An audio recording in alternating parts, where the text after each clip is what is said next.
Present జనరేషన్‌లో arts స్టూడెంట్స్‌కొచ్చి unemployment అనేది ఎక్కువగా ఉంది సార్. సో, వాళ్ళకి జాబ్స్ రావాలంటే ఏం చేయాలి సార్? దిలీప్, నువ్వు అడిగిన ప్రశ్నకి కొన్ని ఇన్పుట్స్ నేను ఇవ్వదలిచాను. ముఖ్యంగా ఆర్ట్స్ కోర్సెస్ వాళ్ళు ఎక్కువలో జాబ్స్ సక్సెస్ అవ్వడం కారణం ఏంటంటే, ప్రథమ కారణం ఏంటంటే, వాళ్ళు BA చదివినా లేకపోతే బీకామ్ చదివినా చదువుతున్నప్పుడు వాళ్ళు రెగ్యులర్ గా క్లాస్కి వెళ్ళకపోవడం, బేసిక్స్ నేర్చుకోకపోవడం అనేది మాక్సిమం అది డ్రాబ్యాక్ అయిపోయింది. అయినా కూడా ఇప్పుడు బాగా చదవడం, రాయడం, మాట్లాడటం ఇవన్నీ బాగా వాళ్ళు ఇప్పుడు చేయగలగాలి. అలా చేయాలంటే ఏం చేయాలంటే ఇప్పుడు వాళ్ళు నంబర్ ఆఫ్ బుక్స్ చదవాలి. అలాగే కొన్ని వీడియోస్ వినాలి. అలాగే ఇంగ్లీష్లో వొకాబులరీని పెంచుకోవాలి వాళ్ళు.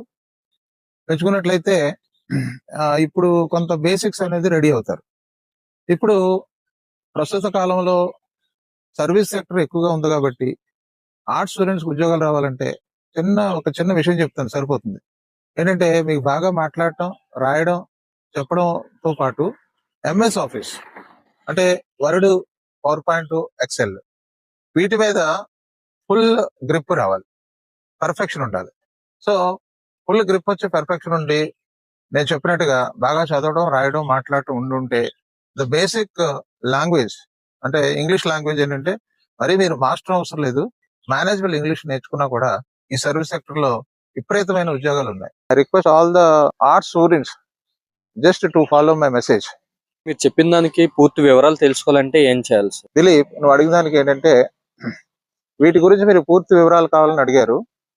మీరు పూర్తి వివరాలు కావాల్సుకున్న వాళ్ళు HB కాలనీలో మేము ఐటెక్ అనే కంపెనీ పెట్టాము. అది సీతమ్మ దగ్గర విశాఖపట్నం. మీరు మా ఆఫీస్కి వచ్చినట్లయితే ప్రతి ఆ స్టూడెంట్స్కి మేము ఫ్రీగా గైడెన్స్ ఇచ్చి మీ IQని అసెస్ చేసి మీరు ఏ జాబ్లో మీరు సక్సెస్ అవుతారనే విషయాన్ని మేము చెప్పగలుగుతాం. So please do visit our office, international trans education consultancy iTech company, that is in HB colony near Seethammadhara, Visakhapatnam.